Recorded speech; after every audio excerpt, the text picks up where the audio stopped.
Karibu Juice African Story. Karibu kwenye ulimwengu usiokuwa kawaida, mahali ambapo siri, uchawi na maono yasiyoelezeka vinakutana.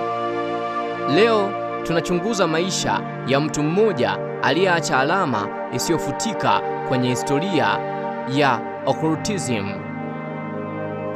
Mtu aliyejulikana kwa jina la mchawi wa ulimwengu, aliyechanganya dini, falsafa na nguvu zisizo za kawaida. Huyu ni Aleister Crowley.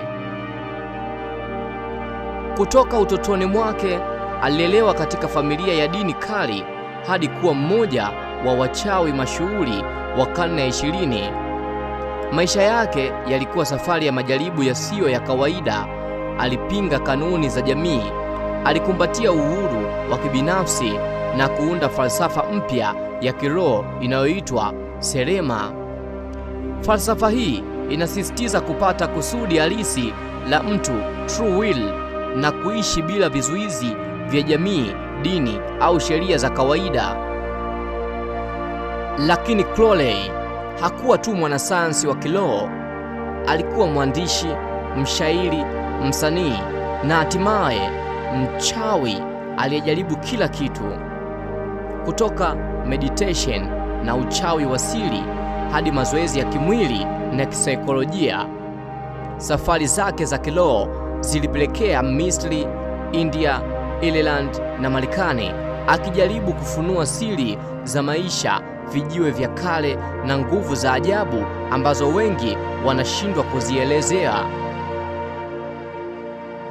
Leo tutafungua mlango wa maisha ya Crowley, tukielezea maono yake, vitabu vyake, mashirika aliyounda na siri zilizomzunguka.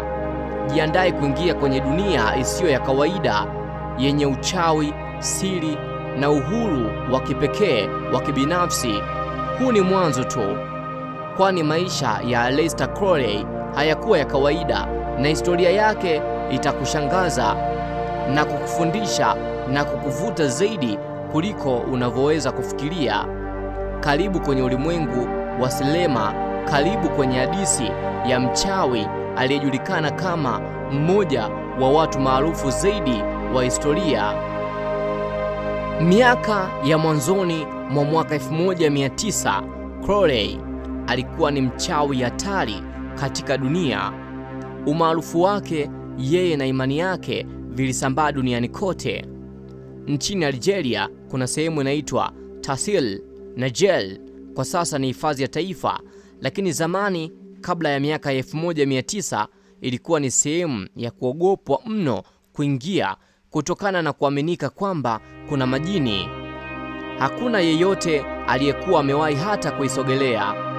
Wakoloni ambao ni Ufaransa waliogopa hata kuisogelea eneo hilo la mapango na kuishia kupiga picha kwa juu tu kwa kutumia ndege.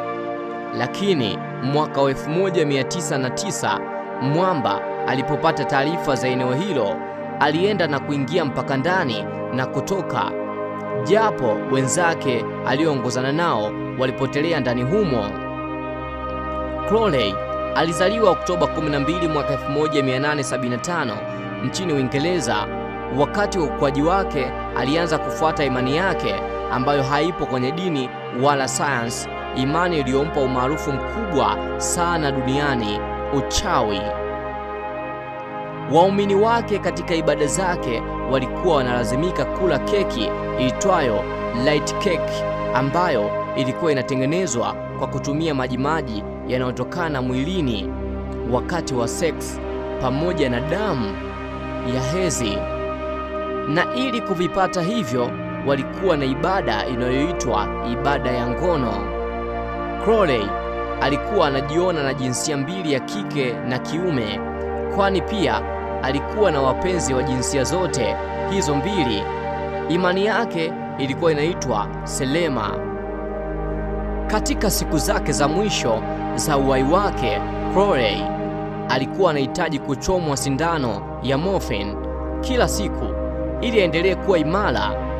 Daktari wake alikuwa anakataa kumpa dawa hiyo, ajihudumie mwenyewe, kwa kuhofia kuitumia vibaya, kitendo kilichopelekea Crowley kukasirika.